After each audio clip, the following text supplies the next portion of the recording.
Welcome to one of the most mysterious and unexplored places on Earth. But what's so special about that? It's just some icy peaks and the endless snowy expanse of Antarctica. Yeah, that's right, but there's still a planetary scale mystery here. No matter how hard you try, you won't see a hidden mountain range, giant, unexplored land where no human has ever set foot, and it lies under another layer of mountains. It's like a nesting doll, but the size of a continent.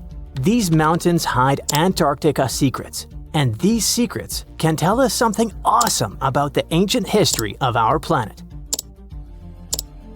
This gigantic unexplored territory in Antarctica is called the Gambritsev Subglacial Mountains. And the layer of ice above keeps this place untouched by nature and people. It's like a land inside another land, and it hides more than just mountains. There are valleys, hills, and plains. The whole area is similar to the European Alps, but unfortunately, we can't enjoy the view. Those mountains were first discovered in 1958 using seismological instruments. More than half a century has passed since then, and this place still remains one of the most poorly studied tectonic objects on Earth. Why? Because it's ice. A lot of ice. Who knows? Maybe there are some unknown ancient artifacts lying there. What if they're hiding a secret city or spaceships? It's unlikely, of course, but it would still be interesting to look there. Think about it. Hundreds or even thousands of miles of land that have remained unchanged for hundreds of millions of years. Even if no new species of animals or remains of an ancient civilization are there, this place still has a history. The history of the formation of continents on our planet. And scientists have already figured out some of this story. The mountains buried in Antarctica were originally like ordinary mountains, but as a result of a planetary scale event, they just… Wait a minute. Have you ever wondered how mountain ranges are formed? We see them in real life, in movies, in photos on the internet. We climb them. But how did they appear? Mountains have not always existed on the planet in this form. They appeared as a result of a large-scale collision of tectonic plates. Two giant solid chunks of ground are moving toward each other, then crash, and boom! Millions of tons of the Earth's crust pile on top of each other, mix, and form ledges and gorges. And all this can last for millions of years. Yes, it's a disaster, but it's very slow. Some tectonic plates are still colliding. For example, the Himalayas continue to grow because the Indian and Eurasian plates are still ramming into each other. And this process began about 50 million years ago. The Gambritsev Mountains under ice experienced a similar event, only much earlier. An article in the journal Earth and Planetary Science Letters says that they appeared during the formation of the supercontinent Gondwana. Two giant pieces of land were separated by a boundless ocean. But then, about 700 million years ago, they collided and formed Gondwana. This supercontinent included the territories of modern Africa, South America, Australia, India, and Antarctica. The giant pieces crashed into each other and released a stream of hot, partially molten rock. This mess grew bigger and bigger, forming mountains. The temperature of those mountains grew, their mass increased, and at some point, Gondwana became unstable. The supercontinent began to collapse under its own weight. The hot rocks below the surface began to flow sideways as a result of a process called gravitational spreading. Take toothpaste and start squeezing it out of the tube. Approximately the same thing happened with billions of tons of red hot rock. Ancient mountains in Antarctica appeared right during this catastrophic event. You've just watched a visual simulation of global events that took place hundreds of millions of years ago. It looks cool, but how did scientists figure it out? How did they see this planetary scale destruction? If the Gambritsev Mountains under ice is one of the most unexplored places in the world, then how could people find out its origin? The answer is simple. Tiny particles of rock have told us about the changing landscape of the planet. These are zircons. but scientists also call them time capsules. This mineral is very handy and resistant to mechanical and chemical influences. It's difficult to crush, it doesn't get affected by erosion, and it doesn't dissolve in water. And there's uranium inside it. This chemical element shows scientists the age of the rock. The fact is that uranium always decays into lead at the same rate. Scientists look at the ratio of uranium and lead and determine the age of minerals with great accuracy. Okay, this sounds a bit complicated. Here's a simple example. Imagine that each mountain belt is a clock that starts ticking at the moment of its formation. That is, after the collision of tectonic plates. After the rock forms, uranium begins its slow decay. The more time passes, the more uranium turns into lead. The rate of this decay is always the same. This decay can last for billions of years. The less uranium is in zircons and the more lead, the older the rock is. And this is how it happens in practice. Geologists take several rock samples. In a lab, they crush it to extract crystalline zircons. Geologists then dissolve the particles in acid to separate uranium from lead.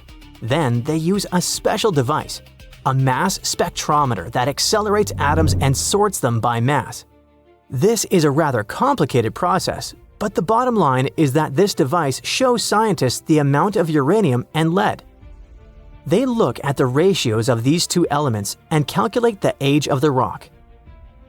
Geologists took zircons from sandstones near the Gambritsev Mountains, studied those particles, looked at the level of uranium, and calculated the chronology of mountain formation.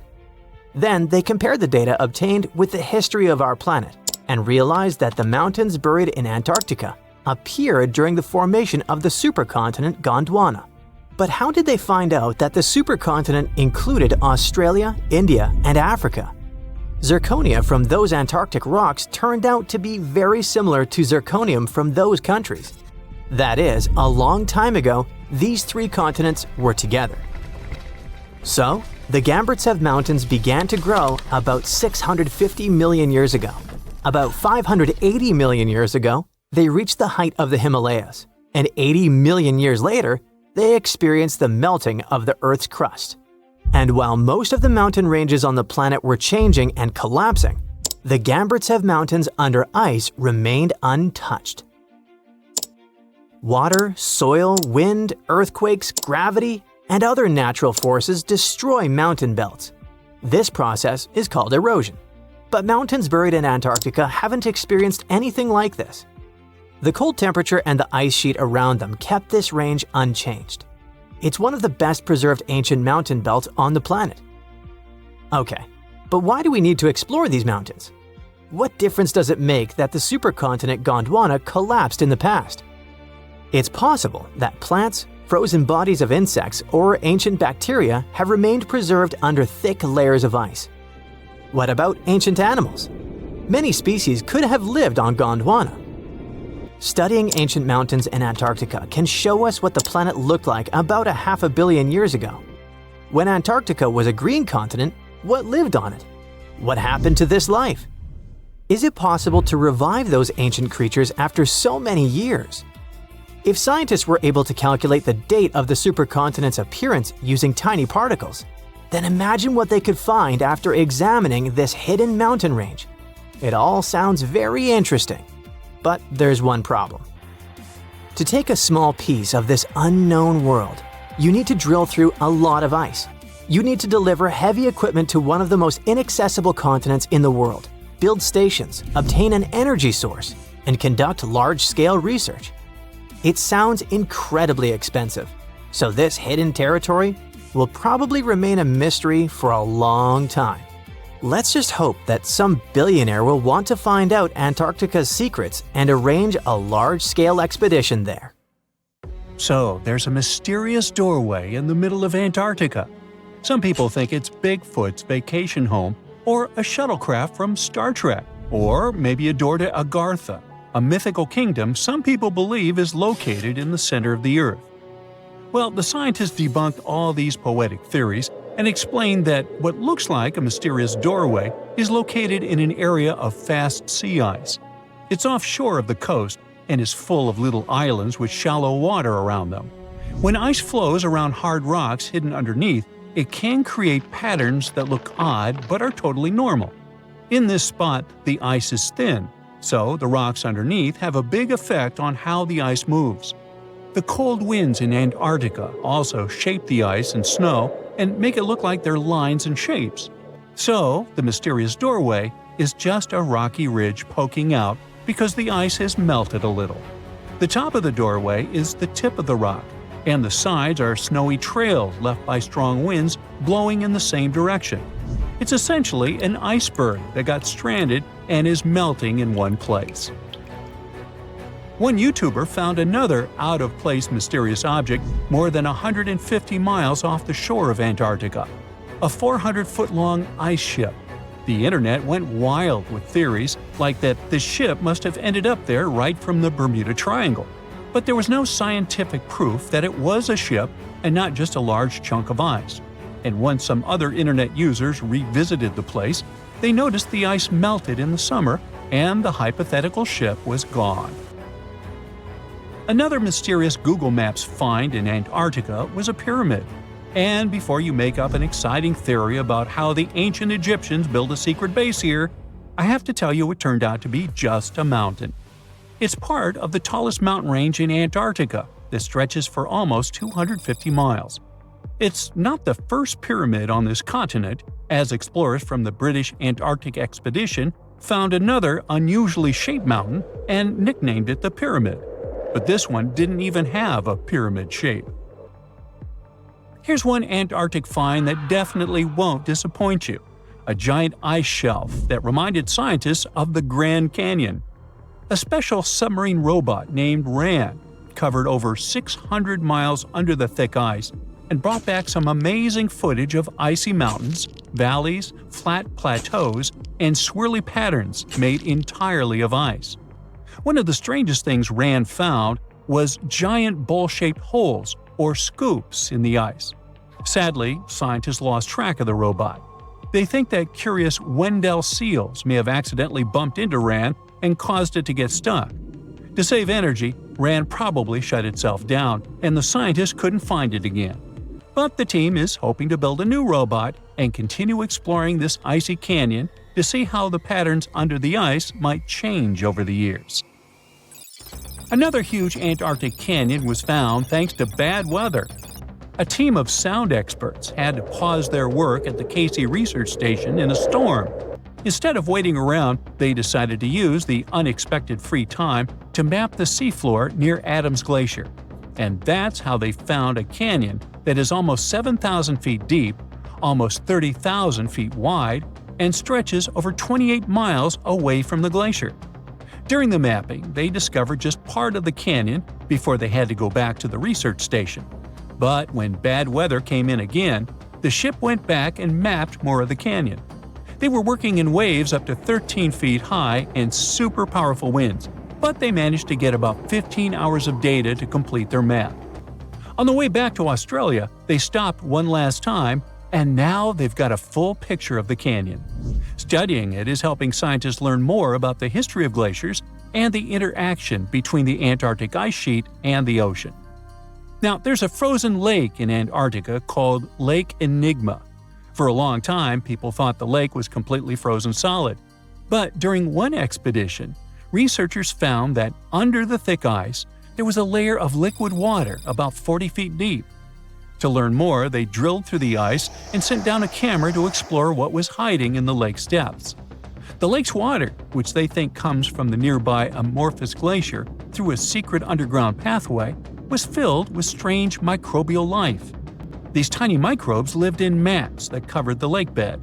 Some of the mats were thin and spiky, and others looked like crumpled carpets, or even small tree-like shapes that grew up to 16 inches. Many of the microbes could make their own food through photosynthesis, just like plants do, and it gave the lake a high amount of oxygen. One of the coolest discoveries was a type of microbe which usually lives in low-oxygen places.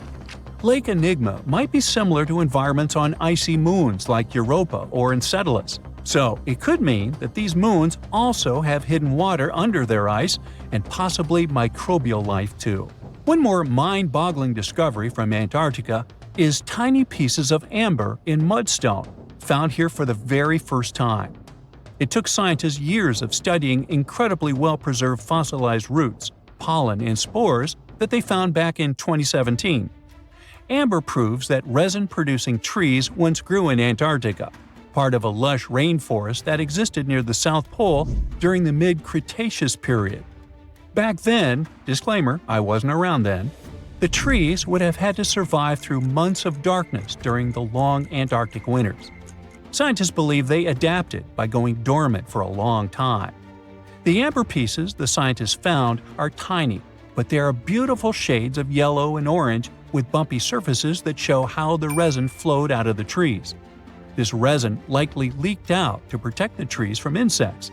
It was preserved because water quickly covered it and kept it safe from sunlight and air. A scientist was browsing through satellite images for brown trails of penguin waste and found 4 new colonies of emperor penguins at the base of the globe. These new colonies likely have been around for years, though 3 of them are rather small, with fewer than 1,000 breeding penguins each. One of the new colonies was found close to a place called the Lazarev Ice Shelf, where there used to be a larger penguin colony. They thought this colony went extinct in 2019, but it seems the penguins have just moved a bit because of changing sea ice conditions.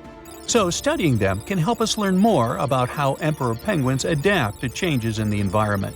Now, there used to be a giant river system in Antarctica 40 million years ago. Researchers found proof of it after studying soft sediments and hard rocks from the frozen seabed. They looked at tiny bits of radioactive elements, like uranium and lead, and learned that the deeper dirt came from the time of dinosaurs. The dirt closer to the surface was younger and had an interesting pattern, like the kind you see in river deltas today, such as in the Mississippi River or Rio Grande. Scientists found tiny signs of life in the sand. The river that once flowed here started in the Trans-Antarctic Mountains and traveled 930 miles before it reached the sea. Researchers kept studying newer layers of dirt from about 20 million years ago. They hope this will help them predict what the Earth's weather patterns might be like in the future. So what comes to your mind when you hear the word Antarctica? Most likely, cold, snow, ice, and penguins. Yet, this is one of the least explored regions in the world that hides many strange and unique things. Check them out. You don't have to go to Antarctica to see this weird thing. All you need to do is open Google Earth and move to one of the southernmost islands of Antarctica, King George Island. Recently, internet users have noticed a large and pretty strange cave entrance there. Where does this wide, dark passage lead? People started making suggestions. It's the entrance to a secret base or some laboratory. This is the part of the spaceship that crashed there thousands of years ago. This is the door to the ancient city of Antarctica. Perhaps there's a giant rock mountain with an ancient cave beneath all this snow and ice. Well, there's some ideas. Users have calculated the approximate dimensions of this cave. It might be about 74 feet high and 250 feet wide. You could hide a Boeing passenger jet in there. Nature probably created this entrance. This is a logical explanation, but there are 2 strange factors. First, take a look at the foot of the mountain. It seems that there are steps there. They're dark in color, as if they're made of stone. And if you look closely, you can notice something similar to human footprints. Has anyone entered this cave? Or maybe someone is still living there now. The second oddity is the disappearance of the mysterious finding. For the first time, people noticed it in a Google Maps snap in 2007. Then the entrance disappeared. Then it reappeared a few years later. After that, it vanished. And in 2022, people saw it again. Perhaps old snow melts, a new layer falls, and then the wind blows it away and the cycle repeats. But the alleged steps leading deep into the cave make one doubt the natural origin of this tunnel. You can easily find the coordinates on the internet and visit the cave via Google Earth. You might see something there and tell the world. There's another strange thing people discovered with the help of Google Earth. In 2020, one user found a strange object that looked like a giant ship 100 miles off the coast of Antarctica. It was covered with ice and snow and lying on its side. It looked like a cruise ship. You could notice the windows, the deck, and the bridge. But not all people agreed with this. Some claimed it was a spaceship. Others said it was some kind of secret building. The user who first noticed the ship stated that its size was about 400 feet, which is the perfect length for a passenger vessel. But what is this ship doing in such a remote place in the middle of a glacier? How did it get here? Who was its captain? No one has found the answers to these questions yet. In 2016, people using Google Earth discovered a photo of an unknown sea monster floating off the coast of Antarctica. This creature resembled a giant squid with a length of about 200 feet. This is slightly shorter than 3 train cars. Just imagine this kraken swimming in Antarctica's dark, icy waters and dragging to the bottom everything it meets on its way. Maybe it's the great and terrible Chulu, or one of its offspring. You will quickly notice this blood-red waterfall among Antarctica's endless, dazzling white landscapes. Don't worry, it's not blood. For many centuries, the waterfall has been painting snow in a bright red color. The stream flows straight out of a white iceberg. Let's look inside and find out what's happening there. Millions of years ago, there was a small crystal-clear pond, but then a glacier formed around it. A thick layer of ice and snow blocked sunlight, heat, and oxygen access. For millennia, the reservoir remained in this cold vacuum. But at one point, the water made a hole in the icy wall and broke out. When this salty water comes into contact with oxygen, it immediately turns scarlet or rusty. Antarctica is the only place where you can find such a unique natural phenomenon. One of the driest places on Earth is located in Antarctica. It's one of the most lifeless deserts in the world, the McMurdo Dry Valleys. In this desert, you won't see the scorching sun, hot sand, and cacti. A desert means a place with a lack of precipitation and life. The McMurdo Dry Valleys meet these parameters. But this place is also unique for Antarctica, since you won't find glaciers there. Despite the frost, ice can't form in the desert because it hasn't rained for millions of years there. It also never snows. A strong wind coming from the mountains reaches speeds up to 200 miles per hour. It would be difficult for you to stay on your feet there. The wind is filled with moisture. It heats up and evaporates all the liquid and snow in the desert because of its high speed. Only dry air reaches the ground. But you can find several lakes there. They don't freeze, only thanks to the high concentration of salt. The water is so salty that large life forms can't develop there. But scientists have found microscopic organisms near the lakes.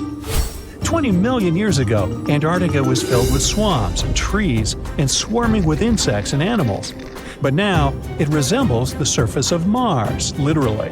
Scientists and astronauts are exploring such regions as the McMurdo Dry Valleys, since the natural conditions there are similar to those on the Red Planet. So, before you go to Mars, you can practice living in similar places on Earth. Also, scientists discovered an underwater world in the Antarctic filled with hundreds of amphipods, crustacean animals similar to shrimp.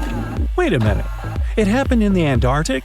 But the McMurdo Dry Valleys are located in Antarctica. Well, the words are very similar, but what is the difference? Oh, and don't forget the Arctic. The Antarctic is the region in the southernmost part of Earth that houses the continent of Antarctica, and the Arctic is another land altogether. They have the same natural conditions, frost, ice, and snow, but they're located in different parts of the planet. The Arctic is at the North Pole, Antarctica is at the South Pole. Now, back to the discovery. Scientists put forward theories that the ice of the Antarctic hides a vast network of freshwater rivers and lakes. And in 2022, they found a new ecosystem. Researchers explored the Antarctic Ross Ice Shelf and its underwater rivers. This is a massive piece of ice floating in the ocean. A team from New Zealand used a special drilling rig equipped with a hot water supply to drill a hole 1,640 feet deep. That's more than the height of the Empire State Building. Then, they lowered some video cameras and saw thousands of crustaceans swimming in different directions.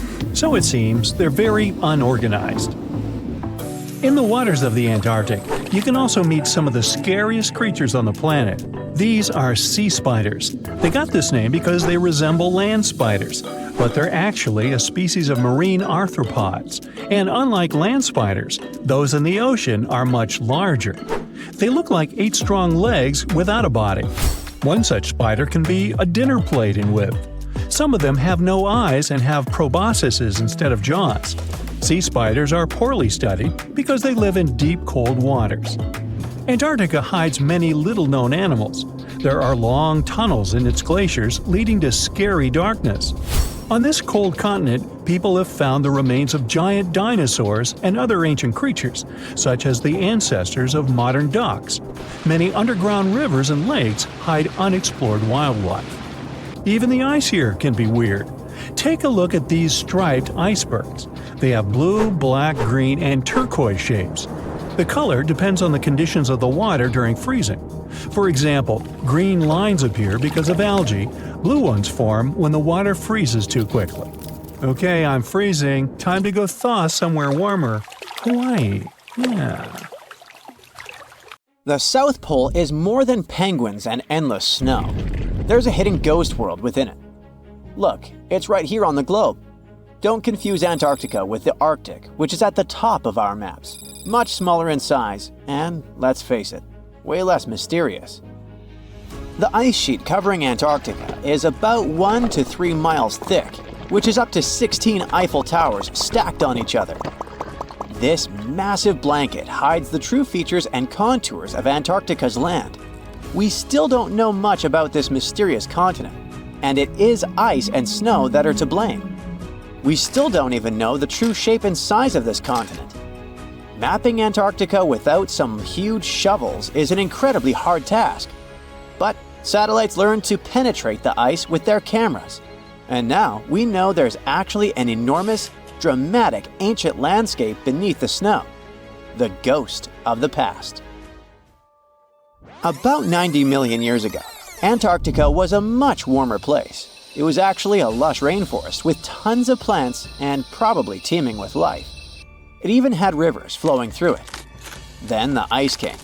This happened about 34 million years ago, during the transition from the Eocene to the Oligocene, when our planet cooled significantly. It was the beginning of one of our several ice ages. The land remained, but now was hidden under ice and snow that got thicker and thicker. To a regular eye, Antarctica turned into a white desert, vast, flat, and featureless. Time went on. This massive ice sheet moved around, smoothing and shifting the ground beneath it. Over the millions of years, it changed what the land looked like. Now, if we looked under the ice, it wouldn't hold any signs of the original South Pole, except for one place. In areas where the ice is especially thick and doesn't move much, like in East Antarctica, it has actually worked the other way around. It became like a super thick blanket that protects the land. Normally, things like wind or rain slowly wear away the ground over time, changing its shape. But since we have this protective ice blanket, it prevents these natural processes from reaching the stuff underneath. So, the ground stayed almost the same for millions of years, like it's been frozen in time. This special area near the Aurora and Schmidt subglacial basins has become the ghost of Antarctica's landscape. This place was barely touched even since it was first covered in snow 34 million years ago. This is a historical footprint, a place that can tell us what Antarctica's ground looked like before it became a freezing nightmare. As scientists peered under East Antarctica, they saw an amazing ghost. The traces of the rivers that were flowing there millions of years ago, various valleys, and some weird little islands, as well as 3 big chunks of land shaped like the letter U. Hey, what's that all about? You see, the continents on our planet are moving constantly, sliding along the red-hot lava mantle like cereal on milk. Over history, they came together and broke apart several times. Hundreds of millions of years ago, several continents were a part of one enormous Gondwana. Antarctica was one of them. It used to be one huge landmass. But when Gondwana broke apart, the poor continent got stretched by tectonic forces. Parts of land were pulled away from each other. Whoosh! And they got torn apart. And that's how we got these big chunks or blocks of land under thick layers of ice. In any case, scientists now want to explore this ghost a bit more. But to study it deeply, they need to actually drill down through the ice, like using a straw to get to the bottom of a thick shake. This will help them pick up some rocks and dirt from way below to learn more about the Earth's history and climate. Antarctica is the 5th largest continent in the world, approximately bigger than the entirety of Europe or Australia, competing with the entire South America in size. Aside from East Antarctica, we discussed there are several more regions: Antarctica Peninsula, South Pole, West Antarctica, and the Ross Sea. The continent is basically a frozen sandbox, and all its hidden, mysterious landscape is actually less explored than Mars's terrain. We only know for sure that without ice, it wouldn't just be flat and empty, but an entire world full of big mountains, huge canyons, and even fiery volcanoes. Some of these volcanoes are so huge that they peak above the layers of snow. In West Antarctica alone, there are at least 138 volcanoes, though only about 8 or 9 are active today. One of the craziest ones is Mount Erebus, the southernmost volcano and the tallest one on the continent, about 12,500 feet high. And deep beneath the ice sheet, this guy hosts incredible, beautiful subvolcanic caves. The temperatures there are warm enough for t-shirts. The Antarctic Peninsula, or Lesser Antarctica, looks like a bunch of mountainous islands deeply underground. It has newer volcanic rocks that are part of the Pacific Ring of Fire, which is like a giant circle of volcanoes and earthquake zones around the Pacific Ocean. The Greater Antarctica is a huge part, almost as big as Australia. It consists of East Antarctica and the South Pole. Beneath the ice, it's a place of rocks that have been around for a very, very long time, including the special zone we mentioned. You probably know that Antarctica is nearly devoid of humans. No wonder, with a mean temperature of about minus 46 degrees Fahrenheit. But even though this place is horrifyingly cold and deserted, life still clings on. You guessed it, in the underworld. In 2017, scientists found DNA traces of algae, moss, and even possibly unknown small animals in the deep caves. That means that even in such crazy conditions, there are still unique ecosystems thriving in little isolated warm pockets beneath the snow. There was another incredible find beneath Antarctica's Ross Ice Shelf, a lively ecosystem vibing within an underground river. Scientists have long suspected that Antarctica's underworld should have some freshwater lakes and rivers. One day, a satellite spotted a groove there.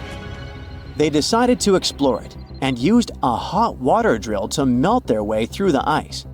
As they reached the underworld, they dropped a camera into one of those hidden fresh rivers. And at first, they thought they'd find just some rocks or something. But instead, they stumbled upon hundreds of amphipods, tiny shrimp-like creatures. Little ones instantly swarmed around the lens. Shrimps blocked the camera and scientists couldn't check out what they wanted to.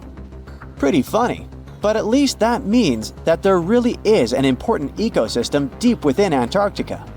Now, they're gonna explore it. And all this is just the beginning of the mysterious underworld. Antarctica's snow also hides the deepest canyon on Earth under the Denman Glacier. Well, Mariana Trench is still the deepest point on Earth, but it's a part of the oceanic crust, geologically speaking. Also, in 1958, explorers found a huge mountain range under the ice, as big and tall as the famous Alps Mountains. The range stretched for about 745 miles with peaks as high as 1.7 miles. And all this magnificence is buried under tons of ice. Who knows what else we might find there? Antarctica holds about 60% of our entire planet's freshwater, which means it would be pretty bad if it melted. For example, there's this Doomsday Glacier, officially known as Thwaites Glacier, It's a huge ice formation, about the size of Florida, and it's melting right now. Every year, the sea levels rise by 4% because of it. If this guy melts away completely, the sea levels all around the world will increase by 2 feet, which might not sound like a lot, but it would be catastrophic for coastal areas. Luckily, researchers have found that even if its ice shelf were to collapse in the next 50 years, the glacier itself wouldn't retreat as quickly as they feared. It's still losing ice rapidly, but it would be quite a slow process. This sleek, state-of-the-art submarine named Ran was sent to explore the depths of Antarctica. But as soon as it discovered something, it mysteriously disappeared. So, what happened? It all started when scientists wanted to explore one of the most remote and mysterious places on Earth, the Daunting Ice Shelf in West Antarctica. This ice shelf, silent giant, stretches 30 miles wide. That's almost the length of New York City. It stands between two icy promontories, the Martin and Bear Peninsulas, and it hides an entire world of geological mysteries.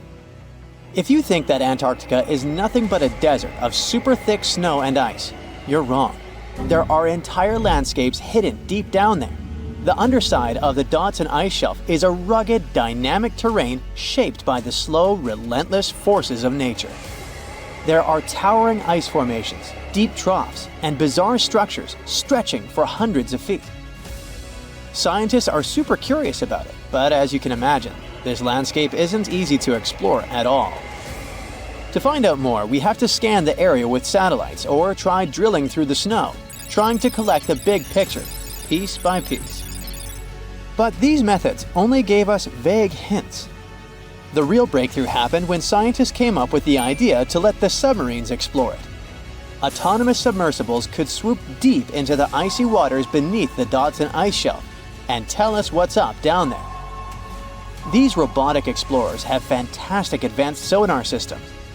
It's that thing that bats or dolphins do. They can use sound to see the world. Basically, they send out sound waves underwater, and when those waves hit something like the ice shelf above or the seafloor below, they bounce back to the system. Animals feel how long it took for the sound waves to return and how they changed. And this helped them understand what's located where. For example, clicks that dolphins send out tell them where the fish are. We copied this crazy evolutionary trick and adapted it to our underwater exploration. Only our version is much cooler, with a higher level of precision, so we created detailed maps of the environment. The Ran submarine was one of those robotic explorers. It was named after the Norse deity of the sea. Ran had been meticulously programmed to navigate a treacherous landscape of Antarctica.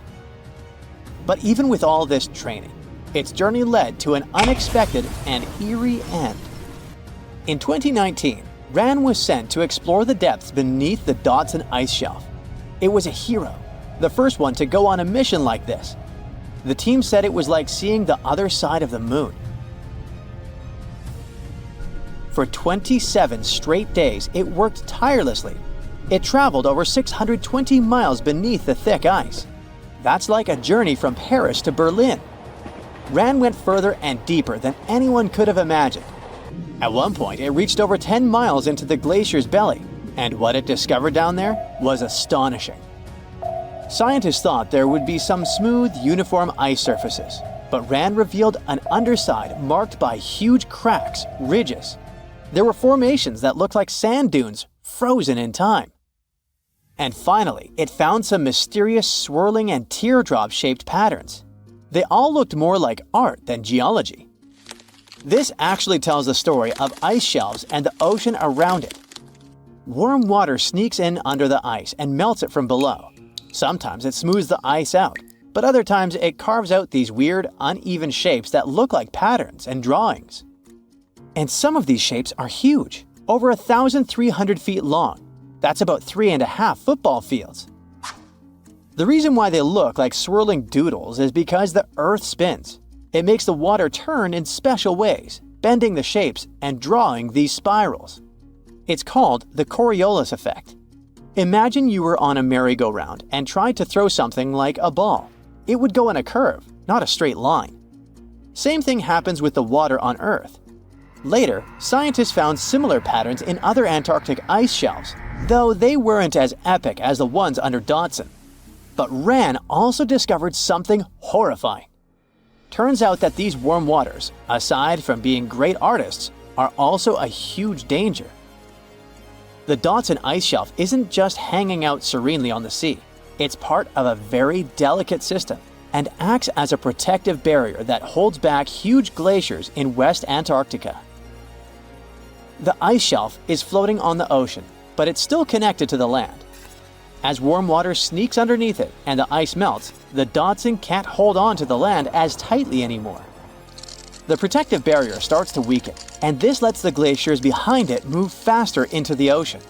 When those glaciers flow into the sea, they add more water, which could cause sea levels to rise, eventually changing our coastlines. Ran stumbled upon huge pockets where the ice was melting at alarming rates, all due to powerful underwater currents. It was like seeing a ticking clock on the glacier. The stakes were high, but luckily the submarine was ready. This time, it managed to return. And then, it worked for 5 more years, helping scientists with tons of useful data. The missions were daunting. There could be periods where Ran slipped into the pitch-black cavity beneath the glaciers, spending 24 hours without communication. But it was mapping every peak and every valley. It gained experience from over 40 missions below ice. Then, in early 2024, Ran went on a mission to the Thwaites Glacier. The mission was bold from the start.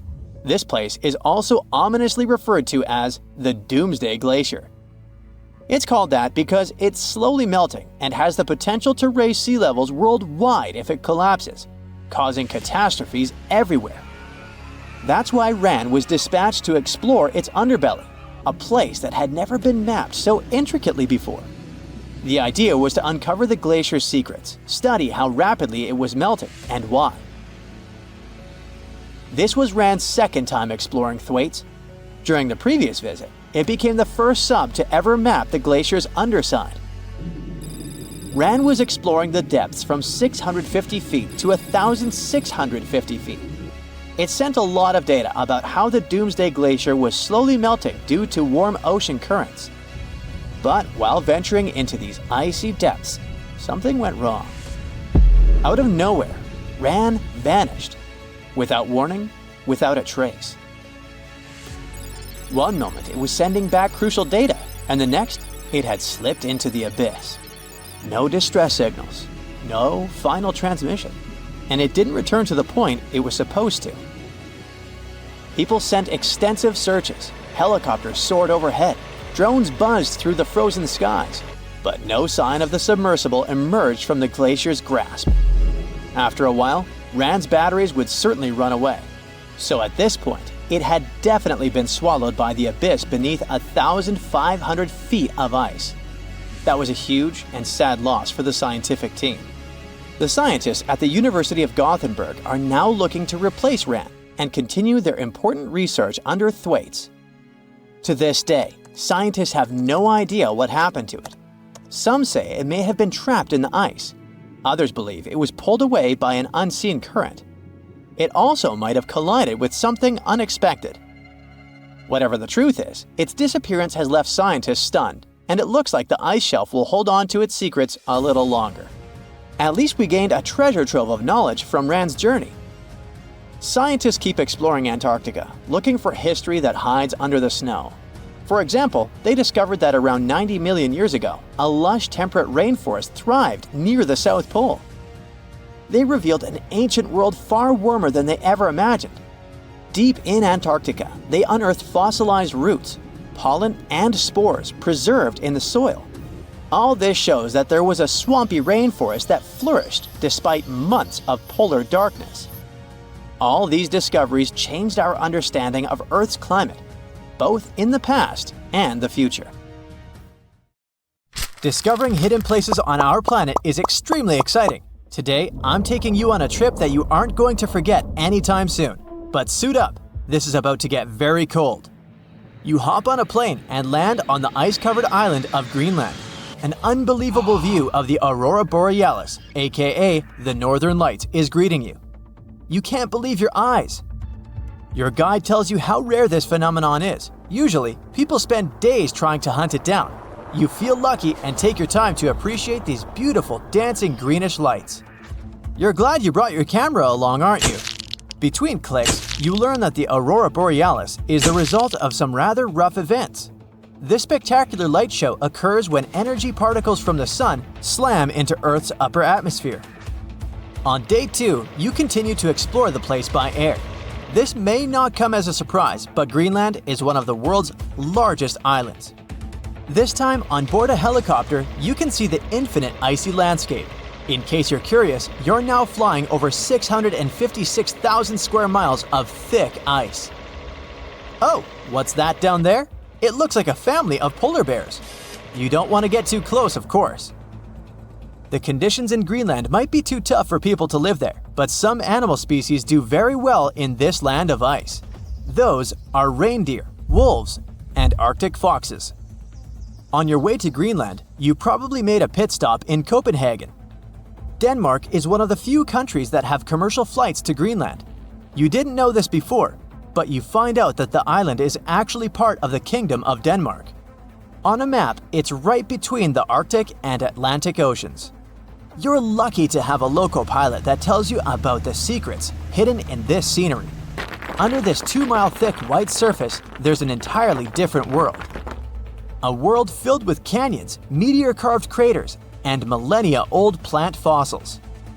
You are beyond excited to go visit one of these spots, but of course, you'll have to use your imagination, as all of it is hidden under ice. Believe it or not, nearly 80% of the island's surface is covered with it. The first stop on your tour is Greenland's Grand Canyon. You land not far from it, somewhere in the northern part of the island. You may know that canyons are deep, narrow valleys with steep sides, but I bet you didn't know that the word canyon actually comes from the Spanish word cañón, which means tube or pipe. Now, this Grand Canyon has some similarities with the one in the US. First of all, in size. It's at least 460 miles long and up to 2,600 feet deep in some places. There's a true subglacial valley down there, and if you're wondering how this happened, well, the canyon had probably been formed by a river that had been flowing through Greenland before the ice took over. Oh yeah, Greenland hasn't always been covered with ice. It was once green, no pun intended. Many other icy places on Earth, such as Antarctica, were once covered in greenery. Scientists have figured out that in the past, Greenland was mostly ice-free. With the help of airborne radar, they made amazing discoveries. By the way, ice is invisible to radar technology. If you have trouble believing it, try putting an ice cube inside your microwave. It won't melt or heat up. A recent discovery of fossilized plants allowed researchers to estimate that Greenland used to be much warmer than they could imagine. 2021 research conducted by the University of Vermont found fossils of twigs and leaves, which left researchers very confused. They expected to discover sand and rocks in the deepest layer of ice, but instead, they found some clear proof of rich flora. Judging by what you've seen of the landscape, it's hard to believe that forests were once growing here. Today, you'll find some tundra vegetation on the coastal part of the island, and that's pretty much it. But according to the genetic material found in these fossilized plants, researchers believe the island used to be much greener. It's very likely that there were insect-filled forests with butterflies and beetles flying around, and the average temperature on the island varied from 50 degrees Fahrenheit in the summer to 1 degrees Fahrenheit in the winter. NASA's Operation Ice Bridge has flown over Greenland more than 100 times. This has allowed researchers to create 3D maps of the island and figure out the age of each layer of ice in Greenland's ice sheet. Ice sheets can help answer many scientific questions as they form over the span of thousands of years. They're layers of snow on top of more snow. The snow gets compacted into ice, which in turn creates what we call an ice sheet. Remember those fossils we were talking about? They're believed to be from the Eemian period, which was 130,000 to 115,000 years ago. According to the groundbreaking 3D footage from NASA, we can see 3 distinct climate periods within the ice sheet. The uppermost layer is quite flat and uniform. If you decided to dig deeper, you'd find the layer formed during the last ice age. It's more complex and rugged. The ice there is darker than what you see on the surface. If you let your mind wander, you can picture what this part of the world looked like when mammoths were roaming around. If you kept digging, you'd eventually find leftover ice from the Eemian period I've told you about. Now, canyons aren't the only unusual thing found under ice. If you could sneak a peek under all those layers of snow, you'd see an impressive mountain range and also plunging fjords. In 2017, scientists created a map that showed what Greenland had looked like without all that ice. There was a bowl-like depression in the middle of the enormous island. This depression was most likely an ancient lake. Around it, there was a circle of coastal mountain ranges. This scenery probably resembled the landscapes of modern Patagonia. Big mountains with snowy tops surrounding crystalline lakes. This ancient lake in Greenland is a wonder on its own. Imagine a pit the size of Rhode Island and Delaware put together. The lake is believed to have covered over 2,700 square miles, and back in the day, it was fed by at least 18 different streams. These crystalline blue waters were surely very inviting, and freezing of course. But if you ended up going for a swim, I'd say be careful, as the water could get up to 800 feet deep in some places. On day 3 of your adventure, you discover a true under-ice water park. While you're wandering around the ice-covered island, your guide tells you to be mindful of the cracks in the surface. These cracks are responsible for the modern-day aqua lounge going on down there. Meltwater and rainwater flow down the cracks in the ice all the way down to the riverbeds. This forms a landscape of jewel-like lakes and streams filled with crystalline water. Researchers estimate that about 60 small under-ice lakes exist there. And yes, they're actual lakes. Perhaps one of the most impressive hidden features on this island is a meteor crater. Under the Hiawatha Glacier, you can find a 19-mile-wide impact crater, big enough to swallow the city of Washington. Apparently, a mile-wide iron asteroid struck Earth's atmosphere within the past 100,000 years and chose Greenland as its landing point. If anyone had been around to see it, they'd have witnessed a real show, a white glowing fireball cutting through the sky. Scientists speculate that if it had landed on an ice sheet, it certainly vaporized both water and stone. Someone standing hundreds of miles from the impact site would have heard a deafening thunderclap and experienced hurricane-force winds. But it actually makes sense. The approximate speed of meteors entering Earth's atmosphere is 45,000 miles per hour. For comparison, that is 2.5 times the speed of a spaceship. It's bound to make some noise and leave a huge crater in the ground. We've all dreamed of visiting the Arctic and witnessing the natural wonders of polar bears frolicking on ice floes or the aurora borealis dancing across the sky. Well, sorry to break it to you, but you won't find any tourists flocking to Antarctica anytime soon. Why, you may ask? Let's dive into it. First off, where is Antarctica? It's located in the southern hemisphere, specifically at the South Pole. The Southern Ocean surrounds it, and most of the continent is covered by ice, making it one of the most remote and frigid places on Earth. Now, have you ever met someone who's visited Antarctica? Probably not. It's one of the least visited places on the planet, and only a handful of lucky explorers have seen its interior, which is mostly made up of glaciers and ice fields. But trust me when I say the wildlife and scenery are out of this world. Why shouldn't you travel to Antarctica? Well, for starters, the environment is incredibly fragile and can be easily damaged. Plus, there are no native human populations on the continent, so your travels would essentially be like visiting an uninhabited island. And let's not forget that it's also one of the most expensive destinations to travel to. Despite all that, Antarctica is not exactly guarded like a fortress, but there is an international agreement called the Antarctic Treaty. This treaty was negotiated to prevent any unwanted activity on the continent and bans some forms of testing done there by member states. But the primary reason we can't just waltz into Antarctica is that it has a delicate ecosystem that needs protection. The treaty states that Antarctica should be used for peaceful purposes only and should be free from any human activity that could harm the environment. Scientists are still learning about the continent's unique ecosystem and our activity and machines could disrupt the delicate balance that exists there. If you're still itching to go to Antarctica, getting permission isn't exactly a walk in the park. U.S. citizens, for example, need to complete a special form and send it to the Office of Ocean and Polar Affairs.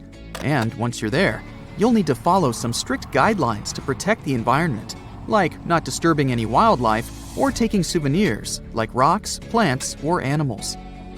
Now, technically, can you live in Antarctica? While there are no laws banning people from living there permanently, it's a very inhospitable environment and unsuitable for human habitation. Temperatures can reach -76 degrees Fahrenheit and below, making it nearly impossible for anyone to survive without the proper equipment and experience. Plus, the nearest piece of land is over 1,000 miles away, making any inhabitants completely cut off from the rest of the world. Who knows? Maybe one day we'll get the chance to visit this unique and fascinating continent. But until then, let's admire it from afar. Let's now talk a bit about the discovery of Antarctica. Unlike other places that were already inhabited, Antarctica never had a native human population. Ancient Greek philosophers had an idea about the continent and called it Antarctos, meaning opposite the bear. The bears it refers to are not the polar ones though, but rather the Great and Little Bear constellations, which are only observable in the northern hemisphere. As a result, the term signifies the opposite of the land of the bear. Whaling and sealing voyages in the late 1700s and early 1800s would venture further south when rounding Cape Horn at the tip of South America. It was known that going further south often meant stronger winds, but also the risk of hitting floating ice of all sizes and of winds and seas that could prove dangerous to the ship and crew. Captain James Cook was the first to cross the Antarctic Circle on January 17, 1773, in the Ross Sea region. He reached a point further north a year later, and though he didn't sight land, he came to within 50 miles and saw deposits of rock held in icebergs, indicating that a more southerly land existed. The first sighting of Antarctica is widely acknowledged to have taken place in January of 1820, during the voyage of two ships under the command of Captain Fabian Gottlieb von Bellingshausen, as part of a 2-year exploratory expedition around the world to discover new lands. The captain's ships were the first to have crossed the Antarctic Circle since Cook.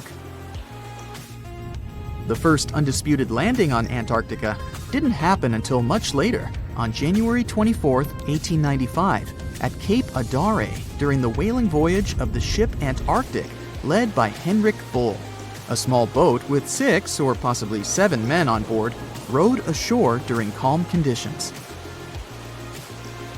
You might not believe it, but Antarctica is actually a desert. With all that ice, you'd think it'd be like a winter wonderland with snowball fights and hot cocoa all day long.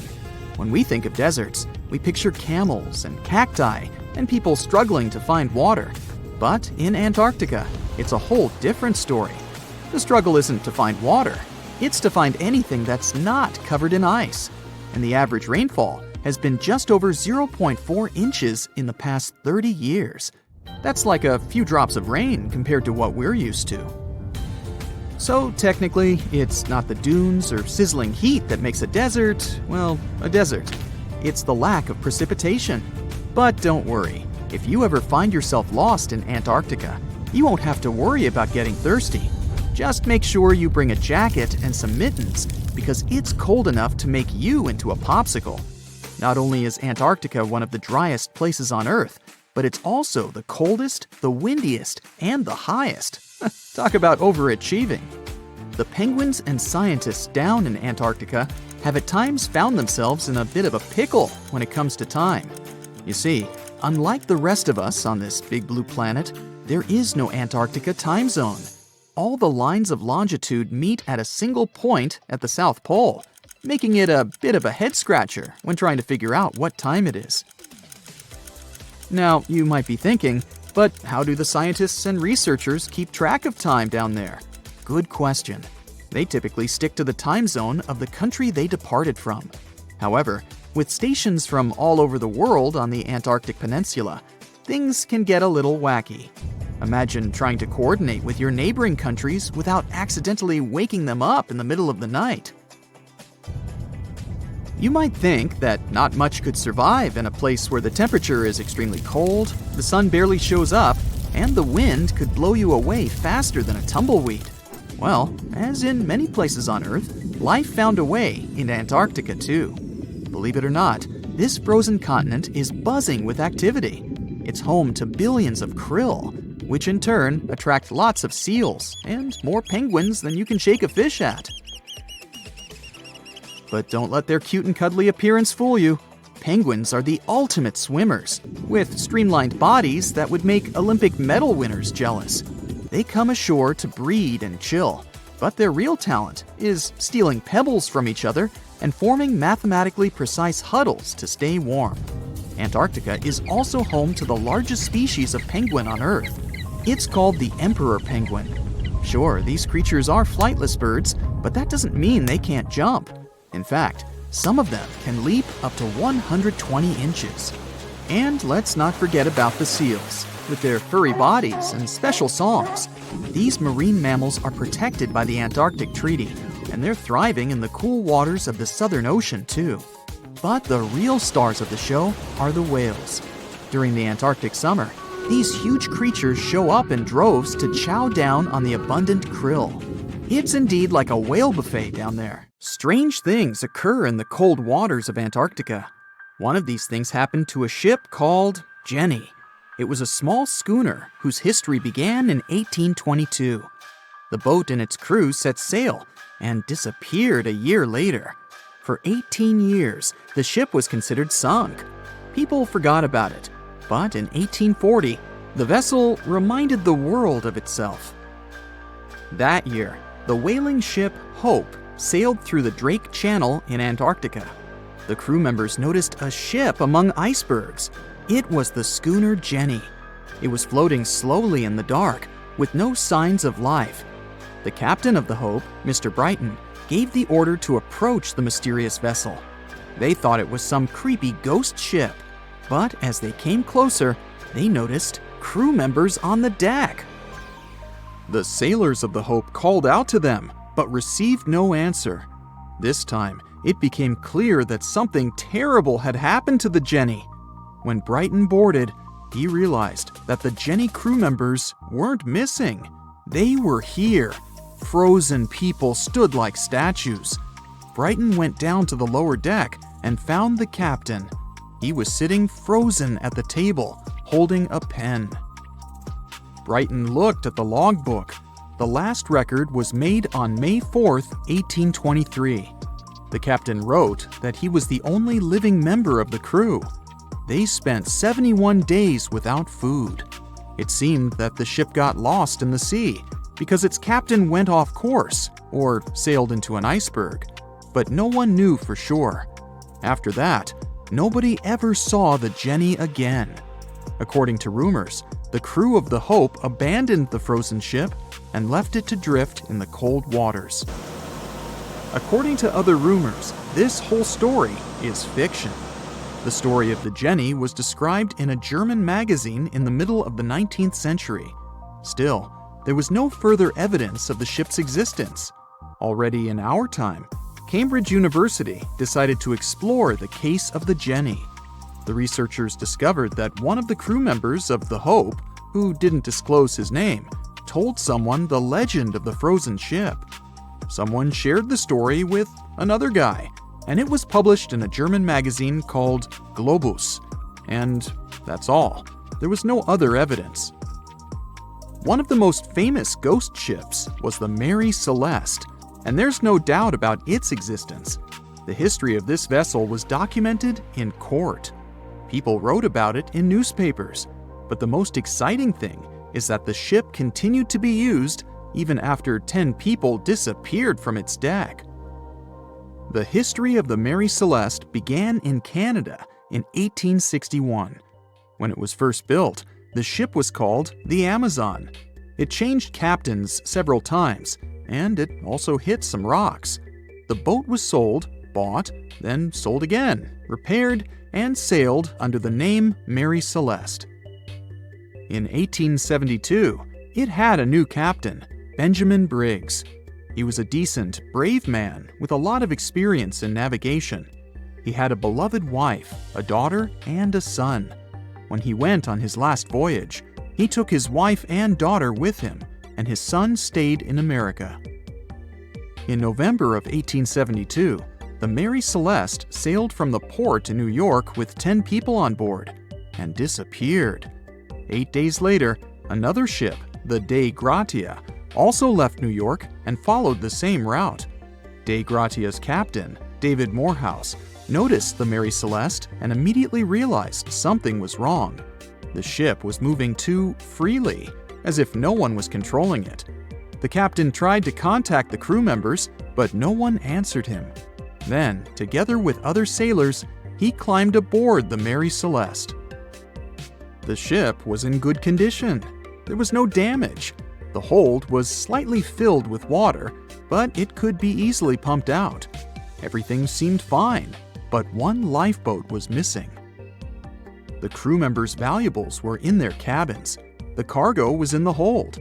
The supplies of water and food were untouched. Judging by the records in the logbook, the ship was caught in a storm, but it was not too strong. Other ships also sailed through this storm, but nothing bad happened to them. The last record was dated November 25th, and it claimed that everything was fine. The sails of the Mary Celeste were slightly damaged, but perhaps it happened after the crew had disappeared. The whole ship was in excellent condition, but what made the people leave it? Part of the crew of the Dei Gratia stayed on board the Mary Celeste to bring it to dry land. Everything went well. They delivered the ship to the closest port. Next, the captain of the Dei Gratia appeared before the court and told about what had happened. However, the prosecutor and the judge didn't want to believe in the story of the Mary Celeste.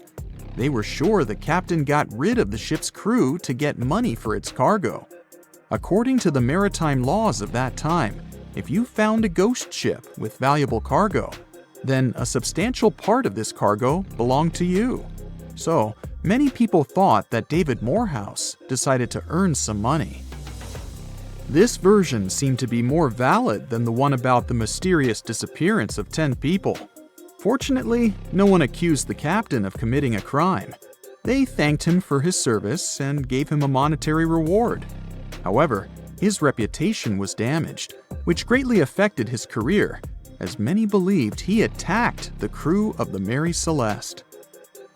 But even after this terrible case, trial, and investigation, the story was not over. The Mary Celeste was still an expensive and efficient vessel. It sailed several times, but then one captain crashed it into the reefs to get insurance. The court revealed this deception and accused the captain of intentional property damage. The story of the Mary Celeste became famous all over the world. People began to build their theories, realistic and not. Someone believed the ship had sailed through the Bermuda Triangle, but this version was quickly refuted, as the route of the Mary Celeste passed thousands of miles away from the Bermuda region. Did the Kraken or another giant monster attack the ship? Nope. Since the boat was found in almost perfect condition, there were no signs of a struggle. One of the most popular versions was that the crew of the Mary Celeste stole some valuable cargo and sailed to Spain on the rescue boat. However, those who knew Captain Benjamin Briggs said he was a good, honest man. Besides, he had a son in New York, and Briggs would never leave him. A more thorough investigation revealed that a series of accidental circumstances could have caused the disappearance of the ship's crew. Before its last voyage, the vessel delivered coal. Perhaps the pump intended for pumping water got clogged with coal after that. And when the ship got into a storm, the hold filled with water and the pump broke. The captain couldn't understand the amount of water because numerous barrels in the cargo hold blocked the view. Benjamin Briggs assumed it was dangerous to stay on the ship during a storm, So he evacuated with the passengers on a lifeboat. Perhaps they were close to land and decided to sail there, but the storm intensified and overturned the boat. Also, one record in the log journal said that the chronometer was faulty. It was a device that helped to determine your location at sea using longitude. Briggs got lost and didn't know which way to sail. The storm was strong, and he couldn't determine whether the ship would sink. Perhaps Briggs decided to leave the ship in a rescue boat when he saw the coast of the Azores. The uniqueness of this ghost ship case is that, unlike many others, you can investigate it yourself. There's a lot of information about the Mary Celeste on the internet. There are documentaries and research articles. Perhaps you'll be able to notice something that others haven't seen and solve the mystery of the disappearance of 10 people. There's a ship drifting somewhere in the ocean without a crew. The last time someone saw it was over 50 years ago. Its story reminds of that of the Flying Dutchman, a ship that's bound to sail forever and bring disaster to whoever sees it at sea. At least the legend says so. Unlike the Flying Dutchman, the SS Bay Chimo was definitely real and built for a German company in Hamburg and began as an ordinary cargo ship. It was trading supplies between Hamburg and Sweden in the Baltic Sea starting from 1914. It had a strong steam engine and a hull made of steel. A few years later, it became British property. Then, in the 1920s, a Canadian company purchased it for around $18,000, a huge amount of money back then. The new owner, the Hudson's Bay Company, was actively using the ship for several years. They would often send it on voyages from its home port in Scotland to Siberia, Alaska, the Yukon, and the Northwest Territories. It also passed through the Panama Canal and even the Suez Canal, with fur pelts for sale on board. Sometimes it would also transport passengers. It had completed 9 successful voyages before this strip of good luck came to an end. Starting from the 1930s, SS Bay Chimo would have trouble with ice and storms. When it first got trapped in ice in October of 1931, some of the crew managed to escape to Alaska. 15 of 22 sailors decided to stay with their vessel and try to save it. They had furs and other valuable cargo worth around $58,000 aboard. The company sent them supplies to survive the winter. They set camp near the ship out of the hatches, tarpaulins, and other materials, and offloaded the cargo. At the end of November, a blizzard rushed through the area, and it seemed like it had taken the ship with it. The ice platform had survived, but the ship broke free. Some of the crew members were sure it had sunk. But soon after, they heard from one of the locals who had spotted their ship around 45 miles away from their camp. The crew moved on with their lives, and the ship started its journey as a runaway vessel. People would spot SS Bay Chimo once a year or so, all the way until 1965. It was mostly spotted off the coast of Alaska. A man going to Nome with his sled dog, along with prospectors, explorers, and treasure hunters, all claimed to have seen SS Bay Chimo. Someone tried to board it and take it to port, but ended up stranded on it for days because of horrible weather. Others got luckier and managed to take a whaleboat, some furniture, and other valuables from the vessel. Those who got close to the ship saw that it was damaged and missing the propeller. Still, it stayed afloat without a crew for at least 38 years and became the longest sailing ghost ship in history. In 2006, the Alaskan authorities started a project to solve the mystery of this ghost ship of the Arctic and finally find SS Bay Chimo, either still above or below the water. So far, the project has not been a success. SS Bay Chimo remains one of the estimated 4,000 ships that have disappeared off Alaskan shores.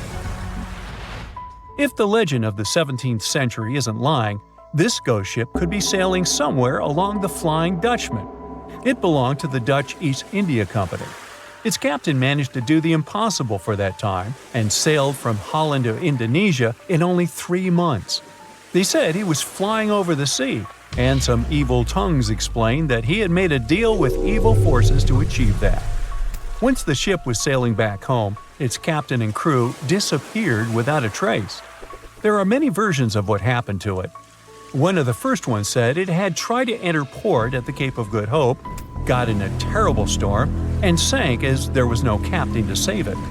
Another legend says the captain had refused to obey the skies to let the ship sink during the storm. A scary life form then struck the boat and the crew, and it was condemned to forever wander without rest. Many sailors claim to have spotted the Wandering Dutchman. The Duke of York, who was to become King of England, mentioned having seen it in Australian waters.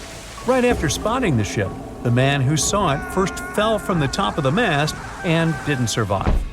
There were more encounters with this legendary ship up to the middle of the 20th century. Ships would nearly collide with it as the Flying Dutchman jumped out of the blue. Scientists have a more logical explanation for this mystery: Fata Morgana, not to be confused with Hakuna Matata. Now, when you're out at sea on a hot day and the air is all wavy, it feels like when you look at the road on a scorching summer day. That's because of something called atmospheric refraction. When light passes through different layers of air with different temperatures and densities, it bends and twists. Sometimes, under certain conditions, this bending of light can create really bizarre optical illusions over the ocean, like sightings of the Flying Dutchman. The Fata Morgana phenomenon can make distant objects appear distorted, stretched, or even lifted above the horizon. So you can see a ship far away, but because of the way the light is bending, it will look like it's floating above the water or even disappearing and reappearing. A Fata Morgana is most commonly seen in polar regions, especially over large sheets of ice that have a uniform low temperature. But you can see it anywhere, even in deserts and over lakes on hot days. The first stories about ghost ships go all the way back to ancient Greek and Roman mythology. One of the most famous ghost ships in history is the Mary Celeste. This brigantine was traveling from New York City to Genoa and was fully stocked with provisions, but missing a crew when it was discovered in the Atlantic Ocean in 1872. The crew's personal belongings were also there, completely undisturbed. The final entry in her log was made 10 days earlier. We still don't know what happened to its crew, and the ship has inspired many spooky stories and legends. The Lady Lovibond was another legendary schooner that is believed to have been wrecked off the coast of Kent in the middle of the 18th century. The story tells that the ship's captain, Simon Reed, had just got married and took his bride on board for a celebratory cruise, despite the superstition that it could bring bad luck. They were on their way to Portugal when the first mate, who is also in love with the captain's new wife, went mad because of jealousy, attacked another crew member, and then took over the wheel and steered the ship straight into the dreaded Goodwin Sands. No one aboard survived, and the schooner is said to reappear as a ghost vessel every 50 years. In present times, many vessels become abandoned and turned into ghost ships intentionally. There are thousands of them floating in U.S. rivers, lakes, channels, and coastal waters. Some people lose their boats in storms and other extreme weather. Others have to abandon their boats because maintaining them can cost 10% of the boat's price. Plus, docking a vessel can add up to several $1,000s every year. Most boats have been made of fiberglass, so an owner can't just recycle them as scrap metal. So, once they want to get rid of it, they often tie it to a dock and sneak away, or leave it floating far away from the shore, or just try to sink it. When ghost ships sink in shallow waters, they can cause damage to coral reefs, mangroves, marshlands, oyster habitats, and wetlands. Plus, they can collide with unsuspecting regular ships and cause real trouble. So, don't do that. Enough said.